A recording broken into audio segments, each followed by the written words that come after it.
ఈ 35వ సంకీర్తన మనం చూసినట్లయితే ఈ 35వ సంకీర్తన భక్తుడైన దావీదు రచించినట్లుగా మనం చూస్తూ ఉన్నాం. భక్తుడైన దావీదు ఈ సంకీర్తన రచిస్తూ మొట్టమొదటి వచనంలో యెహోవా నాతో వ్యాజ్యమాడు వారితో వ్యాజ్యమాడును, నాతో పోరాడు వారితో పోరాడును, కేడును డాలును పట్టుకొని నా సహాయముకై లేచి నిలువుము. చక్కగా దావీదు భక్తుడు ఈ సంకీర్తన రచిస్తూ దేవుని మీద ఆధారపడతా ఉన్నాడు.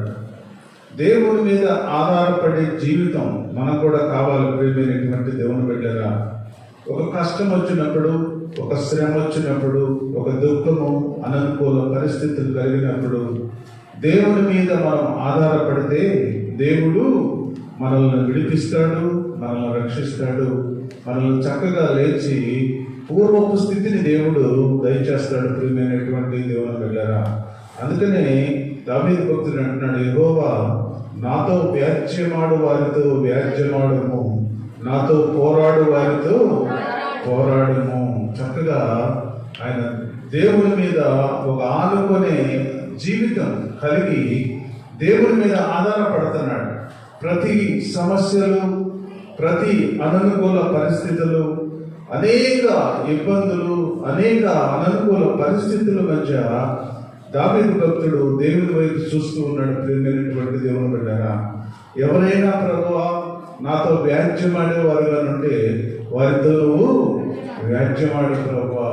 అయ్యా నేను ఈ లోకంలో నేను బలహీనుండే ప్రభువా, నేను ఈ లోకంలో బలహీనుడిగా ఉన్నాను, నీ బలము నాకు దయచే ప్రభువా అని ప్రార్థన చేస్తున్నాడు. ప్రియమైనటువంటి దేవుని బిడ్డరా, సాతానుడు ఎంతగా దాడి చేసినా, ఎంతగా పోరాడినా కూడా వాడిని నువ్వు జయించు ప్రభువా అని దావీదు భక్తుడు ప్రార్థన చేస్తున్నాడు. ప్రియమైనటువంటి దేవుని బిడ్డరా, ఒకానొక దినాన మరి దావీదు భక్తుడు సాతాను శోధించినప్పుడు, ఓ చిన్న పాపంలో పడినప్పుడు వెంటనే ఆయన దేవుని వైపు చూశాడు. ప్రియమైనటువంటి దేవుని బిడ్డరా, దేవుని వైపు చూసినప్పుడు దేవుడు తనను క్షమించాడు.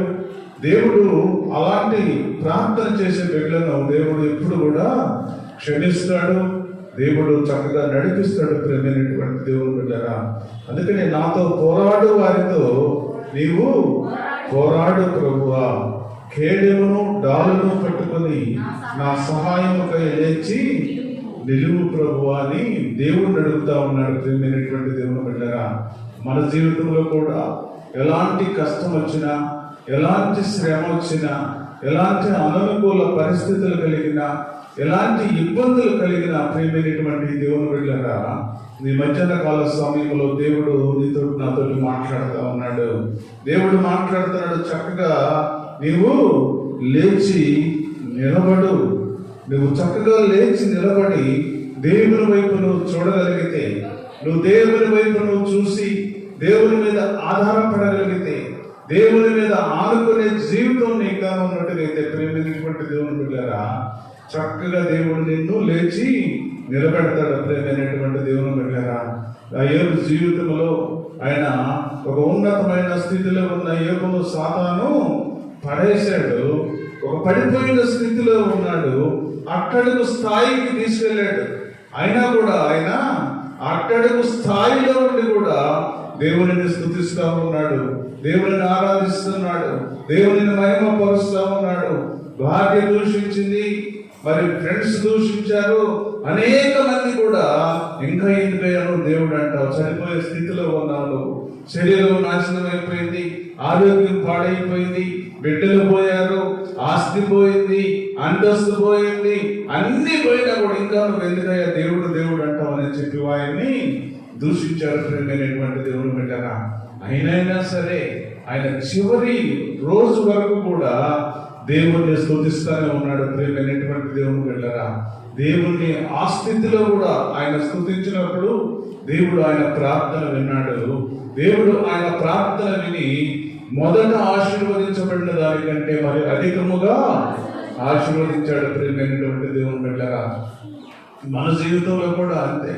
అలాంటి స్థితిలో నువ్వు దేవుని వైపు నువ్వు చూడగలిగితే, అలాంటి పరిస్థితుల మధ్య నువ్వు దేవునితో నువ్వు మాట్లాడగలిగితే, అలాంటి పరిస్థితుల నడుమ నువ్వు దేవునితో ఉండగలిగితే, అలాంటి పరిస్థితుల మధ్య మనము ఎక్కడెక్కడికో పరిగెత్తుతూ ఉంటాం, ఎక్కడెక్కడో చూస్తూ ఉంటాం ప్రియమైనటువంటి దేవుని బిడ్డలారా. అయితే దేవుని వైపు మనము చూడలేకపోతా ఉన్నాం. మనం అనేక కష్టకాలంలో బంధువుల మీద ఆధారపడతాం, అనేక మంది మీద ఆధారపడి మనము చూస్తూ ఉంటాం. కానీ దేవుని వైపు చూసి దేవుని మీద ఆధారపడే మనస్సు మనకు రావడం లేదు ప్రియమైనటువంటి దేవుని బిడ్డగా. నా జీవితంలో నీకు అలాంటి శ్రమ వచ్చినప్పుడు, కష్టము, దుఃఖము, అననుకూల పరిస్థితులు కలిగినప్పుడు, ఆరోగ్యం క్షీణించినా సరే నువ్వు మన దేవుని వైపు చూసి నువ్వు వారి దేవుని మీద ఆధారపడగలిగితే దేవుడు నిన్ను ఒక ఉన్నతమైన స్థితిలో దేవుడు నిలబెడతాడు. ఉన్నతమైన ఆరోగ్యం దేవుడు ఇస్తాడు, ఉన్నతమైన స్థితిని దేవుడు ఇస్తాడు. నీకు ఏదైతే నువ్వు కోల్పోతున్నావో తిరిగి దేవుడు నీకు దయచేస్తాడు ప్రియమైనటువంటి దేవుని బిడ్డలారా. అందుకని అంటున్నాడు, నాతో వ్యాజ్యమాడు వారితో నువ్వు వ్యాజ్యమాడుము, నాతో పోరాడు వారితో నువ్వు పోరాడము, కేడమును డాలును పట్టుకొని నాకు సహాయముకై లేచి నిలువు ప్రభువా. నువ్వు లేచి నిలబడితే, నువ్వు నా పక్కనుంటే నాకు ఏది కూడా అక్కర్లేదు ప్రభువా అని దావీదు తన జీవితంలో దేవుణ్ణి అడుగుతూ ఉన్నాడు ప్రియమైనటువంటి దేవుని బిడ్డలారా.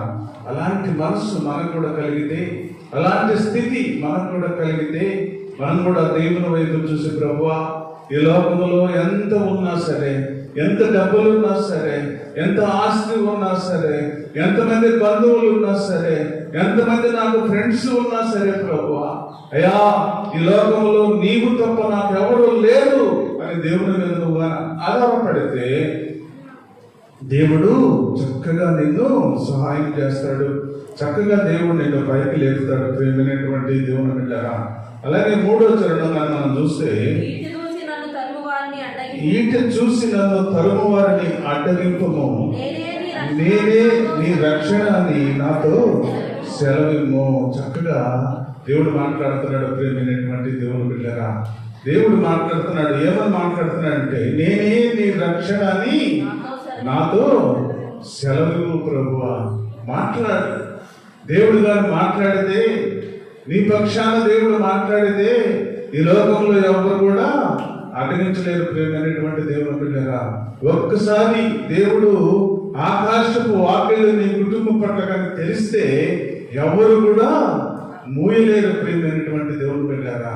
ఎందుకంటే దావీదు అంటున్నాడు, ఈట చూసి నన్ను తరుము వారిని అడ్డగించుము, నేనే నీ రక్షణని నాతో సెలవిమ్ము. నాతో మాట్లాడు ప్రభువా. నువ్వు కానీ ఒక్కసారి నాతో మాట్లాడితే నా జీవితం మారిపోతుంది. నువ్వు ఒక్కసారిగానే నువ్వు కానీ మాట్లాడితే ప్రభువా నా బ్రతుకు మారిపోతుందని దావీదు భక్తుడు అంటూ ఉన్నాడు ప్రియమైనటువంటి దేవుని బిడ్డలారా. దేవుడి మాట ఎంత గొప్పదో తెలుసా? ఎందుకంటే హిజ్కియా జీవితంలో సేవకుడు వచ్చి చెప్పాడు, అయ్యా నీ స్థితి అయిపోయింది, నీ రోజులు దగ్గర పడినాయి, నువ్వు ఇల్లు సర్దుకో, ఇంకా నువ్వు చనిపోబోతున్నావు అని చెప్పినప్పుడు ఆయన ఎవరి వైపు చూడలేదు. ఎందుకంటే ఒక రాజు, ఆయన ఒక గొప్ప చక్రవర్తి, అయినా కూడా ఆయన శక్తి మీద ఆధారపడలేదు, బలం మీద ఆధారపడలేదు, ఇంకొకరి మీద ఆధారపడలేదు. కానీ గోడ వైపు తిరిగి దేవుని వైపు చూస్తూ ఉన్నాడు ప్రియమైనటువంటి దేవుని బిడ్డలారా. దేవుని వైపు చూసి మాట్లాడుతున్నాడు, అయ్యా నీ పనిలో నేను ఏ విధంగా జీవించానో నీకు తెలుసు కదా ప్రభువా. అయ్యా నీ సన్నిధిలో నేను ఎట్లా బ్రతికానో నీకు తెలుసు కదా ప్రభువా. అయ్యా నీ సేవలో నేను ఎలాగ బ్రతికానో నీకు తెలుసు కదా ప్రభువా. అయ్యా నీ పనిలో ఎంత నేను పరిగెత్తానో నీకు తెలుసు కదా ప్రభువా. ఒక్కసారి జ్ఞాపకం చేసుకో, ఒక్కసారి నన్ను జ్ఞాపకం చేసుకో ప్రభు అని హిజ్కియా ప్రార్థన చేస్తున్నాడు ప్రియమైనటువంటి దేవుని బిడ్డలారా. హిజ్కియా ప్రార్థన చేస్తే ఆ ప్రార్థనకి వెంటనే జవాబు వచ్చేసింది ప్రియమైనటువంటి దేవుని బిడ్డలారా. ఒక సేవకుడిని పిలిచాడు, మళ్ళా దేవుడు పిలిచి నువ్వు వెంటనే హిజ్కియా దగ్గరికి వెళ్ళి నీకు మళ్ళా నేను 15 సంవత్సరాలు ఆయుష్ ఇస్తున్నానని చెప్పు అని సేవకుడి ద్వారా ఒక వర్తమానం పంపించాడు ప్రియమైనటువంటి దేవుని బిడ్డలారా. నా జీవితంలో కూడా అదే దేవునితో నువ్వు మాట్లాడగలిగిన స్థితిలో ఉంటే, దేవునితో నువ్వు ముఖాముఖి మాట్లాడే పరిస్థితుల్లో నువ్వు ఉంటే, దేవునితో నువ్వు ముఖాముఖి నువ్వు దేవుడితో హెచ్చరించగల స్థితిలో నువ్వు ఉంటే, దేవుడు నీకు నీ ప్రార్థనకు జవాబిస్తాడు. ప్రియమైనటువంటి దేవుని బిడ్డలారా, అనేక మంది అనుకోవచ్చు, అయ్యా నా ప్రార్థనకు జవాబు రావటం లేదనుకోవచ్చు. దేవుడు నీ పక్షాన ఉంటే, దేవుడు మరి చెప్పిన పనులు నువ్వు చేయగలిగితే, దేవుడు చెప్పిన యథార్థతలో నువ్వు నడవగలిగితే, ప్రియమైనటువంటి దేవుని బిడ్డలారా, ఇచ్చి అదే ప్రార్థన చేశాడు. అయ్యా నీ సన్నిధిలో నేను యథార్థంగా జీవించాను కదా ప్రభువా, యథార్థమైన మనసుతో నేను ఉన్నాను కదా ప్రభువా. అయ్యా నీ సేవలో నేను ఏ విధంగా నేను చేసిన కార్యాలను ఒక్కసారి నువ్వు జ్ఞాపకం చేసుకో ప్రభు అని ప్రార్థన చేశాడు. ప్రియమైనటువంటి దేవుని బిడ్డలారా, దేవుని సన్నిధిలో ఆ విధంగా ఉంటే దేవుడు నీ ప్రార్థనకు జవాబిస్తాడు. నీ కలిగిన శ్రమలన్నిటిలో నుండి దేవుడు విడిపిస్తాడు. ప్రియమైనటువంటి దేవుని బిడ్డలారా, 4వ చరణం చూస్తే, నా ప్రాణము తీయగోరు వారిని సిగ్గును అవమానమును కలుగును గాక. నాకు కీడు చేయని ఆలోచించువారు వెనుకకు మళ్లింపబడి లజ్జపడుదురు గాక. యెహోవా దూత వారిని పారద్రోలును గాక. వారు గాలికి కొట్టుకొని పోవు బొట్టు వలె నుందుదురు గాక. చక్కగా దేవుడు మాట్లాడుతున్నాడు. ప్రియమైనటువంటి దేవుని బిడ్డలారా, ఈ 4-5 చరణాల్లో దేవుడు మాట్లాడుతూ అంటున్నాడు, నా ప్రాణము తీయగోరు వారిని సిగ్గును అవమానమును కలుగును గాక. నాకు కీడు చేయని ఆలోచించి వారు వెనుకకు మళ్లింపబడి లజ్జపడుదురుగాక. ఎంత మంచి ప్రార్థన అంటే, దేవుని సన్నిధిలో మనం కానీ ప్రార్థన జీవితం కలిగి ఉంటే, దేవుని సన్నిధిలో మనము ప్రార్థన అనుభవంతో మనం కానీ ఉన్నట్టుగైతే, నీకు ఎవరైతే మరి కీడు చేయాలనుకుంటారో, నీకు ఎవరైతే దేవుని సన్నిధిలో బ్రతుకుతున్న నీకు ఎవరైనా కీడు చేయాలని ఆలోచిస్తారో వారు సిగ్గుతో తలదించుకునే పరిస్థితిలో మరి దేవుడు చేస్తాడు. ప్రియమైనటువంటి దేవుని బిడ్డలారా, దానియేలు చూడండి, ఆయన ఎంత మరి ఉన్నతమైన స్థితిలో ఉన్న దానియేలు కూడా రోజుకు 3 మారు దేవుని సన్నిధిలో ప్రార్థన చేస్తున్నాడు. ప్రియమైనటువంటి దేవుని బిడ్డలారా, ఆయనను నశింప చేయాలని, ఆయనని చంపేయాలని, ఆయన ఈ లోకంలో లేకుండా చేయాలని అనేక మంది కుట్రబట్టి రాజుకు ఒక మంచి మరి సలహా ఇచ్చారు. సలహా ఇచ్చి ఒక పెద్ద ప్రతిమ నిలబెట్టు రాజుగారు, ఈ ప్రతిమకు 30 రోజులు గడువు పెట్టు. ఈ 30 రోజుల్లో మరి ఎవరైతే ఈ ప్రతిమకు నమస్కారం చేయరో వాళ్ళని తీసుకెళ్ళి చంపేద్దాం అని చెప్పినప్పుడు, ఎందుకంటే దానియేలు పరిస్థితి తెలుసు, దానియేలు నమస్కారం చేయడని కూడా తెలుసు. ప్రియమైనటువంటి దేవుని బిడ్డలారా, అందుకని దానియేలు మీద కక్ష కట్టి ఎలాగైనా దానియేలును చంపాలి అని ఆలోచించుకొని ఒక ప్రతిమను పెట్టారు. ఆ ప్రతిమను పెట్టి చూస్తా ఉన్నారు. ఎవరైతే నమస్కారం చేస్తున్నారో, ఎవరు నమస్కారం చేయడం లేదో చూస్తున్నారు.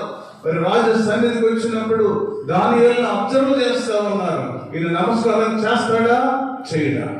చేయకపోతే ఈయన పట్టుకొని మనం రాజుగారికి అప్పగిద్దామని చూస్తా ఉన్నారు. ప్రేమైనటువంటి దేవుని బిడ్డలారా, అయినా కూడా లెక్క చేయలేదు దానియేలు. ప్రేమైనటువంటి దేవుని బిడ్డలారా, అంత పెద్ద మరి పెట్టినా కూడా మరి ఆయన 3 మారు రోజు ఆయన ఇంటికి వెళ్ళి కిటికీలు తెరిచి, యెరూషలేము వైపు కిటికీలు తెరిచి 3 మారు మోకరించి దేవుని వైపు చూస్తూ ఉన్నాడు. ప్రియమైనటువంటి దేవుని బిడ్డలారా, రోజు దేవుని వైపు చూసి ప్రార్థన చేస్తూ ఉన్నప్పుడు ఆయన పట్టుకున్నారు. రాజు ఎవరైతే వ్యతిరేకమైన ఆలోచనతో ఉన్న ప్రజలు దానియేలు దగ్గరికి వెళ్ళి, రాజాజ్ఞను నువ్వు ధిక్కరించావు కాబట్టి నువ్వు రాజుకు అప్పగిస్తామని చెప్పినప్పుడు వెంటనే ఆయన పట్టుకొని రాజు దగ్గరకు తీసుకొచ్చారు. రాజు దగ్గరకు తీసుకొచ్చినప్పుడు రాజు ఇష్టం లేదు దానియేలుని సింహాలకంలో పడేయటం. అయినా కూడా ఒక రాజు ఆజ్ఞ ఉన్నది ఇక్కడ. ఆ ఆజ్ఞ ప్రకారం ఆయన తీసుకెళ్లి సింహాలకంలో పడేశారు. ప్రియమైనటువంటి దేవుని బిడ్డలారా, సింహాలకంలో పడేసినా సరే ఆయన అక్కడ కూడా మోకరించాడు. అక్కడ కూడా మోకరించి ప్రార్థన చేస్తూ ఉన్నాడు. ప్రేమైనటువంటి దేవుని బిడ్డలారా, అక్కడ కూడా ప్రార్థించి మోకరించినప్పుడు ఆ సింహాల నోళ్లను దేవుడు మూసివేశాడు. ప్రేమైనటువంటి దేవుని బిడ్డలారా, ఎందుకంటే మన మీద నా ప్రాణము తీయగోరు వారిని సిగ్గుతో అవమానము కలుగునుగాక, వాడు కీడు చేయని ఆలోచించేవారు వెనుకకు మళ్ళింపబడి లజ్జపడుదురుగాక. వారందరూ చూస్తా ఉన్నారు. సింహాల గోలో పడేశాము, చచ్చిపోతాడు, సింహాలు తినేస్తాయి అనుకున్నారు. కానీ సింహాలన్నీ కూడా వచ్చి ఆయన పాదాల దగ్గర కూర్చున్నాయి. ప్రేమైనటువంటి దేవుని బిడ్డగా, ప్రార్థనలో ఎంత శక్తి ఉందో చూడండి, ప్రార్థనలో ఎంత బలం ఉందో చూడండి, ప్రార్థనలో ఎంత మరి శక్తివంతమైన మరి ఆ శక్తి ఉన్నదో చూడండి. ప్రేమైనటువంటి దేవుని బిడ్డగా, వెంటనే పడేసినప్పుడు వెంటనే మోకరించి దేవుని వైపు చూస్తూ ఉన్నాడు. ప్రభువా, ఆ యథార్థత నీకు తెలుసు కదా అయ్యా, ఈ స్థితిలో నుండి కాపాడగలిగిన దేవుడు నీవే అని ఆయన ప్రార్థన చేసుకున్నాడు. ప్రేమైనటువంటి దేవుని బిడ్డగా, వెంటనే సింహాలు అన్ని కూడా దానియేలు పాదాల దగ్గర కూర్చున్నాయి. అయితే రాజుకు ఇష్టం లేదు ఈ పని చేయడం. అయితే ఆయన అన్న పానీయములు మానుకొని ఉదయాన్నే వచ్చాడు. ఉదయాన్నే వచ్చి దేవుని సన్నిధిలో నుండి ఆయన సింహాల బోన్లో పడేసిన దానియేలు దగ్గరికి వచ్చి ఆ సింహాల బోన్ దగ్గర నుండి పిలుస్తా ఉన్నాడు. ఏమని పిలుస్తున్నాడో తెలుసా? దేవుని సేవకుడు అయిన దానియేలు. చూడండి ఎంత మార్పు వచ్చిందో. ఒక అన్య దేశపు రాజు అతను, ఆ రాజులో ఎంత మార్పు వచ్చిందో చూడండి. దానియేలు ఆయన రాజు, ఆయన కింద ఉన్న దానియేలుని ఏ విధంగా పిలుస్తున్నాడంటే, జీవము గల దేవుని సేవకుడు అయిన దానియేలు. చూడండి, జీవము గల దేవుడు మన దేవుడు. ప్రేమైనటువంటి దేవుని బిడ్డలారా, జీవం కలిగిన దేవుడు. ఎలాంటి పరిస్థితుల్లో ఉన్నా సరే ఆయన జీవాన్ని నీకు ఇచ్చేదానికి సిద్ధంగా ఉన్నాడు. ప్రేమైనటువంటి దేవుని బిడ్డలారా, అయితే వెంటనే దానియేలు అంటున్నాడు, రాజు చిరకాలము జీవించునుగాక అని ఆయన ఆశీర్వదించాడు. సింహాల బోన్లో నుండి ఆశీర్వదిస్తా ఉన్నాడు. అలాంటి ఎంత కఠినమైన పరిస్థితి అయినా కూడా దేవుడు మార్చగలడు. ప్రేమైనటువంటి దేవుని బిడ్డలారా, ఎవరైతే ఆయన చంపాలనుకున్నారో, ఎవరైతే ఆయన నాశనం చేయాలనుకున్నారో, ఎవరైతే ఆయన కొరకు మరి ఎదురు చూశారో చచ్చిపోవాలని, వాళ్ళందరూ కూడా తలలు వంచుకొని కూర్చొని ఉన్నారు. ప్రేమైనటువంటి దేవుని బిడ్డలారా, వెంటనే రాజు ఆజ్ఞ ఇచ్చారు, ఇదే నిజమైన దేవుడు, ఈ దేవుడు తప్ప మనకు ఎవరు కూడా లేరు. వెంటనే వారు ఎవరైతే ఉన్నారో వారిని సింహాల బోన్లో పడేసేయండి అని చెప్పినప్పుడు వాళ్ళంతా కూడా సింహాల బోన్లో పడేశారు. ప్రేమైనటువంటి దేవుని బిడ్డలారా, దేవుని శక్తి ఆ విధంగా ఉంటుంది. ఎవరైతే నీ మీద దేవునికి వ్యతిరేకంగా నీ మీద ఎవరైతే ఆశపడతారో చంపాలని, నీ మీద ఒక రకమైన ద్వేషంతో ఉంటారో, వారందరినీ కూడా దేవుడు తల వంచుకునే స్థితిలో ఉంచుతాడు. ప్రేమైనటువంటి దేవుని బిడ్డలారా, తర్వాత చిన్న మనం చూస్తే, యెహోవా దూత వారిని పారద్రోలునుగాక, వారికి గాలికి కొట్టుకొని పోవు పొట్టు వలె నుందురుగాక. చూడండి, గాలికి కొట్టుకొని పోయే పొట్టు ఏ విధంగా ఉంటుందో, దేవుని బిడ్డలను ఎవరైతే వ్యతిరేకిస్తారో, దేవుని బిడ్డలకు ఎవరైతే వ్యతిరేకంగా ఉంటారో, దేవుని బిడ్డలను నశింప చేయాలని ఎవరైతే ఆశిస్తూ ఉంటారో, నీలో ప్రార్థన శక్తి ఉంటే, నీలో ప్రార్థన ధూపం వేయగల ఆలోచన నీకుంటే, నువ్వు ప్రార్థన పర్వాలై ఉంటే, ప్రేమైనటువంటి దేవుని బిడ్డలారా, ఎలాంటి కఠినమైన పరిస్థితి అయినా సరే, ఎలాంటి కఠినమైన ఆలోచన వచ్చినా సరే, ప్రేమైనటువంటి దేవుని బిడ్డలారా, నువ్వు కానీ మోకరించి దేవుని వైపు నువ్వు కానీ చూడగలిగితే, దేవుడు ఎలాంటి కఠినమైన పరిస్థితులన్నిటిని కూడా మార్చివేస్తాడు. ప్రేమైనటువంటి దేవుని బిడ్డలారా, వారిని ప్రారదోలుతాడు. వారు గాలికి కొట్టుకుని పోవు పొట్టు అనే ఉంటారని దేవుడు తెలియజేస్తా ఉన్నాడు. ప్రేమైనటువంటి దేవుని బిడ్డలారా, ఈ మధ్యాహ్న కాల సమయంలో దేవుడు నీతోటి నాతోటి మాట్లాడుతున్నాడు. నువ్వు కానీ ప్రార్థన చేసే తల్లిగా ఉంటే, నువ్వు కానీ ప్రార్థన చేసే తండ్రిగా నువ్వు ఉన్నట్టుగైతే, నీకు ఎలాంటి శ్రమలు వచ్చినా, ఎలాంటి అననుకూల పరిస్థితి వచ్చినా ప్రేమైనటువంటి దేవుని బిడ్డలారా, దేవుడు వాటన్నిటి నుండి తప్పించి దేవుడు ఒక ఉన్నతమైన స్థితిలో దేవుడు నేను కాపాడేదానికి సిద్ధంగా ఉన్నాడు. తర్వాత వచ్చిన మనగా చూస్తే యెహోవా దూత వారిని తరుమునుగాక, వారి త్రోవ చీకటి జారుడుగా నుండునుగాక, నన్ను పట్టుకున్న వాళ్ళని వారు నిర్నిమిత్తముగా గుంటలో తమ వలనొడ్డిని, నా ప్రాణము తీయవలని నిర్నిమిత్తముగా గుంట తవ్విరి. చూడండి, చక్కగా దేవుడు మాట్లాడుతూ ఉన్నాడు. శత్రువులు ఏ విధంగా ఉంటారంటే, మనల్ని చూసినట్టుగైతే ప్రేమైనటువంటి దేవుని బిడ్డలారా, ఈ మధ్యాహ్న కాల సమయంలో దేవుడు మనతో మాట్లాడుతూ ఉన్నాడు. ప్రేమైనటువంటి దేవుని బిడ్డలారా, 54వ మరి యెషయా గ్రంథం మనం కానీ చూసినట్టుగైతే 54:4లో మనం కానీ చూసినట్టుగైతే, భయపడకము, నీవు సిగ్గుపడనక్కర్లేదు, అవమానమును తలంచుకుము, నీవు లజ్జపడనక్కర్లేదు, నీ బాల్య కాలపు సిగ్గును మరచుదువు, నీ వైద్యపు నిందను ఇక మీదట జ్ఞాపకము చేసుకొనువు. నిన్ను సృజించిన వాడు నీకు భర్త అయి ఉన్నాడు, సైన్యములకు అధిపతి యెహోవా ఆయన పేరు, ఇశ్రాయేలు యొక్క పరిశుద్ధ దేవుడు నీకు విమోచకుడు, సర్వలోకములకు దేవుడని ఆయనకు పేరు. చక్కగా దేవుడు మాట్లాడుతున్నాడు ఈ మధ్యాహ్న కాల సమయంలో. భయపడకము, భయపడద్దు, నువ్వు సిగ్గుపడకము, నువ్వు సిగ్గుపడకూడదు, అవమానపడకము, నువ్వు అవమానానికి అర్హురాలు కాదు. ఎందుకంటే నీ దేవుడు గొప్పవాడు, నీ దేవుడు గొప్ప దేవుడు.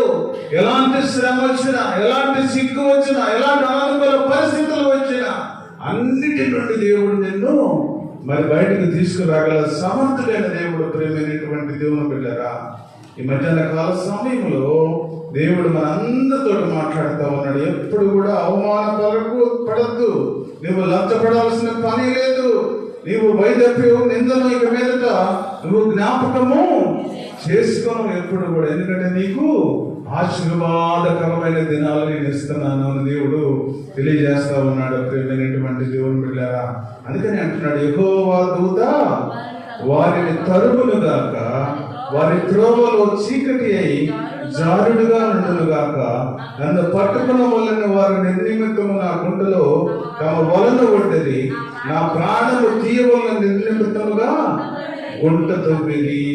ఎవరు తవ్విన గుంటలో వాళ్ళే పడతారు. దేవుడు అదే చెప్తున్నాడు. నువ్వెప్పుడు కూడా నువ్వు భయపడద్దు, నువ్వెప్పుడు కూడా సిగ్గుపడద్దు, నువ్వెప్పుడు లజ్జపడద్దు, నువ్వు నింద పడద్దు. ఎందుకంటే నేను శక్తివంతమైన దేవుడిని. దేవుడు మాట్లాడుతున్నాడు నీతోటి, నాతోటి. ప్రియమైనటువంటి సహోదరి, ప్రియమైనటువంటి సహోదరుడు మాట్లాడుతున్నాడు నీతోటి, నాతోటి. నువ్వెప్పుడు కూడా నువ్వు భయపడాల్సినంత అవసరం లేదు. నేను సైన్యములకు అధిపతియగు యెహోవాను. నువ్వెప్పుడు కూడా నువ్వు భయపడాల్సినంత అవసరము లేదు అని దేవుడు తెలియజేస్తా ఉన్నాడు. ప్రియమైనటువంటి దేవుని బిడ్డలారా, ఎవరైతే నిన్ను గుంటలో పడేయాలనుకున్నారో, ఎవరైతే నిన్ను బాధ పెట్టాలనుకున్నారో, ఎవరైతే నిన్ను శ్రమ పెట్టాలనుకున్నారో, వారు తవ్విన గుంటలో వాళ్ళనే పడేస్తానని దేవుడు సెలవిస్తా ఉన్నాడు. ప్రియమైనటువంటి దేవుని బిడ్డలారా, నిర్నిమిత్తముగా మరి ఎవరైతే నీ మీద వ్యతిరేకముగా ఉన్నారో వారందరినీ కూడా దేవుడు మాట్లాడుతూ ఉన్నాడు ఈ మధ్యాహ్న కాల సమయంలో. ప్రియమైనటువంటి దేవుని బిడ్డలారా, తర్వాత చరణం మనం చూస్తే, వానికి తెలియకుండా చేటు వాని మీదకి వచ్చును గాక, తాము ఒడ్డిన వల్ల తానే చిక్కబడును గాక, వాడు ఆ చేతిలోనే పడును గాక. అప్పుడు యెహోవా యందు నేను హర్షించుదును, ఆయన రక్షణను బట్టి నేను సంతోషించుదును. అప్పుడు యెహోవా నీ వంటి వాడెవడు, మించిన బలము గల వారి చేతిలో నుండి దీనులను, దోచుకుల వారి చేతిలో నుండి దీనులను, దరిద్రులను విడిపించేవాడు నీవే అని నా ఎముకలన్నీ చెప్పుకొనుగాక. చూడండి ఎంత శక్తిస్తాడో చూడండి. ఎంతమంది నీ మీద మరి వ్యతిరేకముగా ఉన్నా, ఎంతమంది నీ మీద వ్యతిరేక ఆలోచనలతో ఉన్నా, దేవుడు నీ ఎముకలకు బలాన్ని ఇస్తాడు. నీ నోటికి బలాన్ని ఇస్తాడు. నీ కలిగిన అవయవాలన్నిటినీ గురించి దేవుడు మాట్లాడుతున్నాడు ఈ మధ్యాహ్న కాల సమయంలో.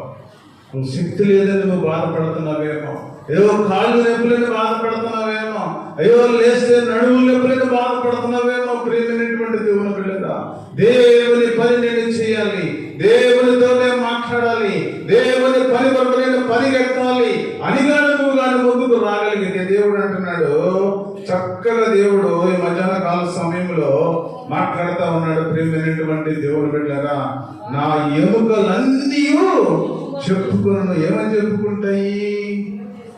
అప్పుడు యెహోవా నీ వంటి వాడెవడు మించిన బలము గల వారి చేతిలో నుండి, దీనులను దోచుకుని వారి చేతిలో నుండి, దీనులను దరిద్రులను విడిపించువాడవు నీవే అని నీలో ఉన్న అవయవాలన్నీ కూడా దేవుని కొరకు నువ్వు శక్తినిస్తాడు దేవుడు. ప్రేమైనటువంటి దేవుని బిడ్డరా, నీకెంత శక్తిని దేవుడు ఇస్తాడు.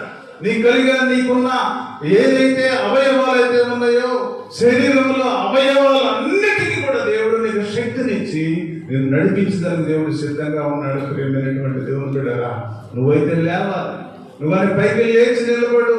నువ్వని లేచి నిలబడితే నీకు శక్తిని ఇస్తానంటాడు. నువ్వని లేచి నిలబడకుండా ఇంకా కూర్చున్న చోటనే ఉంచి, అయ్యా నేను లేవలేను ప్రభువా, అయ్యా నాలో శక్తి లేదు ప్రభువా, అయ్యా నేను బలహీనుడు ప్రభువా అని నువ్వు ఇంకా అలాగే ఉంటే దేవుడు అంటున్నాడు, లే పైకి. నువ్వు లేస్తే నీకు శక్తి ఇస్తా. నువ్వు లే, నీలో అవయవాలన్నింటికి బలాన్ని ఇస్తాను నేను. నీ ఎముకలన్నింటినీ సరిచేయగల దేవుడను. నువ్వు నా సువార్తను ప్రకటించడానికి సిద్ధంగా ఉండు, నా పని చేసేదానికి నువ్వు సిద్ధంగా ఉండమని దేవుడు చెప్తున్నాడు. ప్రేమైనటువంటి దేవుని బిడ్డరా, ఈ మధ్యాహ్న కాల సమయంలో ఆ స్థితిలో మనంగా ఉన్నట్టుగైతే దేవుడు నీ పరిస్థితులన్నిటినీ మార్చగలడు. నువ్వు ఇంకా అనుకుంటున్నావు, అయ్యో నాకు బాధగా ఉన్నది ప్రభువా, అయ్యా నీ పని చేయాలంటే నాకు శరీరం సహకరించడం లేదు ప్రభువా, అయ్యో నా కాళ్ళు నొప్పులుగా ఉన్నాయి, అయ్యా నేను కూర్చోలేని పరిస్థితుల్లో ఉన్నా, అయ్యా నాకు ఇంకా చూపు లేకుండా ఉన్నది, అయ్యా నేను చూడలేకపోతున్నా ప్రభువా అని అనుకుంటున్నావేమో. దేవుని మీద ఆధారపడే మనస్సు నీకున్నట్టుగైతే, దేవుని మీద ఆధారపడే స్వభావం నీకున్నట్టుగైతే, దేవుని మీద ఆధారపడే ఆలోచన నీకుండి దేవుని స్వరాన్ని నువ్వుగానే ప్రకటించగలిగిన స్థితిలో నువ్వు ఉంటే దేవుడు నీకు శక్తి ఇస్తాడు, నీకు బలాన్ని ఇస్తాడు, నీ ఎముకలకు శక్తిని ఇస్తాడు. నీ కలిగిన ప్రతి శ్రమల నుండి దేవుడు విడిపించి దేవుడు ఆయన పని చేయించుకోగలడు. ప్రేమైనటువంటి దేవుని బిడ్డరా, ఎప్పుడంటే నువ్వు ఇంకా కూర్చున్న స్థితిలో ఉండి, నువ్వు ఇంకా అలాగే కూర్చోకూడదు.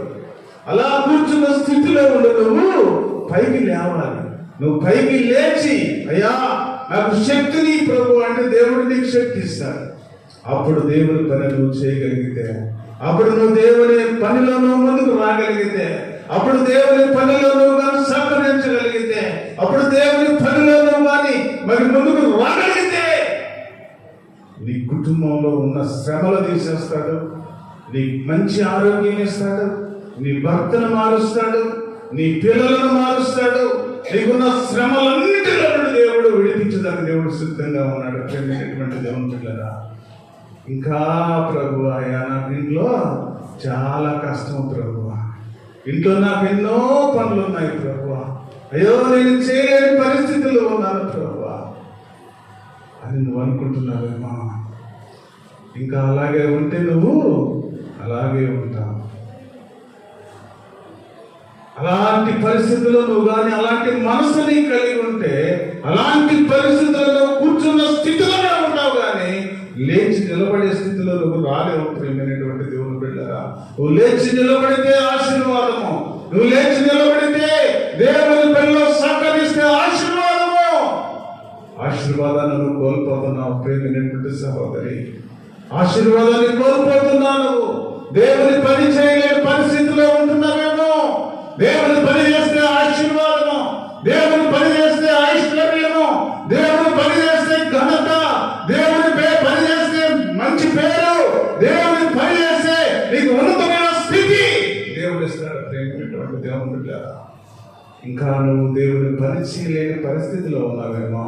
దేవుడు మాట్లాడుతున్నాడు ఈ మధ్యాహ్న కాల సమయంలో, యెహోవా నీ వంటి వాడెవడు, మించిన బలము గల వారి చేతిలో నుండి దీనులను, దోచుకుని వారి చేతిలో నుండి దీనులను విడిపించే దేవుడు. ప్రియమైనటువంటి దేవుని బిడ్డలారా, అని నా ఎముకలన్నీ, నా శరీరంలో ఉన్న ప్రతి అవయవం కూడా దేవుని గురించి ప్రకటించడానికి సిద్ధంగా ఉన్నాను ప్రభు అని దావీదు భక్తుడు అంటున్నాడు. అందుకని ఆయన చివరి, ఆయన వృద్ధాప్యము, దేవుడిచ్చిన ఆయుష్ 70 సంవత్సరాలు అయిపోయింది. దేవుడిచ్చిన ఆయుష్, అధిక బలము, దేవుడు వృద్ధాప్యము వరకు కూడా దేవుడు దావీదును కాపాడాడు. ప్రియమైనటువంటి దేవుని బిడ్డలారా, వృద్ధాప్యం వచ్చే వరకు కూడా దేవుడు ఆయనను కాపాడాడు. ఎందుకంటే దేవునితో ముఖాముఖి మాట్లాడగలిగిన వాడు, దేవునితో ముఖాముఖి సంభాషించగలిగిన వాడు, దేవునితో ముఖాముఖి ప్రార్థన చేయగలిగిన వాడు. దేవుని పనిలో ఆయన జనులు నాతో అన్నప్పుడు, అయా మందిరంలోకి వెళుతున్న జనులు నాతో అన్నప్పుడు నేను ఏం చేశాడు? సంతోషించాను. రాజైనా కూడా జనులందరూ వచ్చాయా, రాజుగారు ఈరోజు ఆదివారం ప్రార్థనకు వెళ్దాం అని అంటే లేచి, అయ్యో నేను రాజును కదా అని అనుకోలేదు. ఆయన జనులందరితో కూడి దేవుని సన్నిధికి వెళ్ళి దేవుడు ఆయన సంతోషించినట్టుగా మనం చూస్తాం. అందుకని ఆయనకి వృద్ధాప్యం వచ్చే వరకు కూడా 89, 100 మరి ఎంతకాలమో ఆయన బ్రతికాడో తెలియదు, కానీ వృద్ధాప్యం వచ్చి లేవలేని పరిస్థితిలో కూడా దేవుడు ఆయనను కాపాడినట్టుగా మనం చూస్తా ఉన్నాం. ప్రియమైనటువంటి దేవుని బిడ్డలారా, అదే ఆయన చివరి రోజుల్లో కూడా చెప్తున్నాడు. తన కొడుకు కుమారుడైన సొలొమోనుకు చెప్తున్నాడు, ఎన్నడూ కూడా ఆయన మాట నువ్వు తప్పవద్దు, ఎన్నడూ కూడా ఆయన మాటకు వ్యతిరేకముగా నువ్వు పోవద్దు. ఆయన సర్వశక్తివంతమైన దేవుడని ఆయన కుమారుడికి బోధించినట్టుగా మనం చూస్తా ఉన్నాం. ప్రియమైనటువంటి దేవుని బిడ్డలారా, అలాంటి కృప మనకు కూడా రావాలి అంటే నువ్వు దేవుని పనిలో సహకరించు. నువ్వు దేవుని పనిలో నువ్వు అక్కడే కూర్చున్నావంటే దేవుడు అలాగే కూర్చోబెడతాడు నిన్ను. ప్రతి దానిలో కూడా ఆశీర్వాదంలో కానీ, నీ బిడ్డల విషయంలో కానీ, నీ భర్త విషయంలో కానీ, నీ కలిగిన సంపద విషయంలో కానీ, ప్రతి దానిలో కూడా దేవుడు నువ్వు ఎంతగా దేవుని పని చేస్తే నువ్వు అంతగానే దేవుడు ఇస్తాడు. దేవుడు నువ్వు కొంచెం పని చేసి, అయ్యా నాకు ఇంకా కొంచెం ఎక్కువ ఇవంటే ఎక్కువ ఎవడు. ప్రేమైనటువంటి దేవుని బిడ్డలారా, ఎంతగా నువ్వు చేస్తావో అంతే ఇస్తాడు. నువ్వు అసలు చేయలేదంటే అసలు ఎవడు. దేవుడు అదే చెప్తున్నాడు, ఇచ్చువారిని దేవుడు ఉత్సాహముతో ఇచ్చువారిని దేవుడు ఆశీర్వదించును. ఇస్తే దేవుడు ఆశీర్వదిస్తాడు. నీకున్న శ్రమలో, నీకున్న కష్టాలలో, నీకున్న బాధలలో దేవుడు ఒక డబ్బుని అడగటం లేదు, కానీ నీకు కలిగిన ప్రతి దానిలో కూడా నీకు పరిచర్య చేయాలా, నువ్వు పరిచర్యలో సహకరించు. దేవుని సువార్త ప్రకటించాలా, నువ్వు దేవుని పనిగా ప్రకటించు. ఇంకా దేవునిలో ప్రార్థన చేయాలా, ప్రార్థన చేయి. ఇంకా దేవుని సన్నిధిలో నువ్వు మోకరించాలా, నువ్వు మోకరించు. దేవుని పనికి నువ్వు అందరితో సహకరించాలా, సహకరించు. ఏమి చేయకుండా ఇంట్లో కూర్చొని, అయ్యా నాకు మంచి ఆరోగ్యం ఈ ప్రభువా, అయ్యా నా భర్తను మార్చు ప్రభువా, అయ్యా నా భర్తకు మంచి ఆరోగ్యం ఈ ప్రభువా, అయ్యా నా బిడ్డలను మార్చు ప్రభువా, అయ్యా నా బిడ్డలకు మంచి స్థితిని ప్రభువా అంటే దేవుడు అన్యాయస్తుడు కాదు. ప్రియమైనటువంటి దేవుని బిడ్డలారా, నువ్వు ఏ కొలతతో అయితే దేవుని పని చేస్తున్నావో అదే కొలతతో దేవుడు ఇస్తాడు. ఏ కొలతతో మనం దేవుని పని చేస్తున్నామో మనము ఆత్మ పరిశీలన చేసుకోవాలి. నేను ఎంతవరకు దేవుని పరిచర్యలో పాల్గొంటున్నా, నేను ఎంతవరకు దేవుని పని చేయగలుగుతున్నా, నేను ఎంతవరకు దేవుని పనిలో పాలు పంచుకుంటున్నాను. నువ్వు ఆలోచించుకో. ఇంకా నీ స్థితి ఇంకా మారకపోతే, ఇంకా నీ పరిస్థితి ఇంకా మార్పు చెందకపోతే, ఇంకా నీ కుటుంబంలో ఉన్న కష్టాలు ఆవిధంగానే ఉంటాయి. నీకు ప్రతి అననుకూల పరిస్థితులు ఆవిధంగానే ఉంచుతాడు దేవుడు. ప్రేమైనటువంటి దేవుని బిడ్డలారా, దేవుడు మాట్లాడుతూ ఉన్నాడు. ఈ మధ్యాహ్న కాల సమయంలో ప్రేమైనటువంటి సహోదరుడా, దావీదు మాట్లాడుతున్నాడు, నా ఎముకలన్నీ దేవుని కృపను బట్టి ప్రకటిస్తాయని దావీదు సెలవిస్తా ఉన్నాడు. ఆ విధంగా నువ్వుగా ఉన్నట్టుగైతే నీ కుటుంబంలో మంచి స్థితి, నీ బిడ్డలకు మంచి స్థితి, నీ భర్తకు మంచి స్థితి, మంచి ఆరోగ్యాన్ని దేవుడు దయచేస్తాడు. అట్టి కృప మనందరికీ, మన సంఘానికి, మన బిడ్డలకు, మన సమస్తాన్ని దేవుడు దీవించి ఆశీర్వదించునుగాక. చిన్న ప్రార్థన చేసుకుందాం. మమ్మల్ని మిక్కిలిగా ప్రేమించిన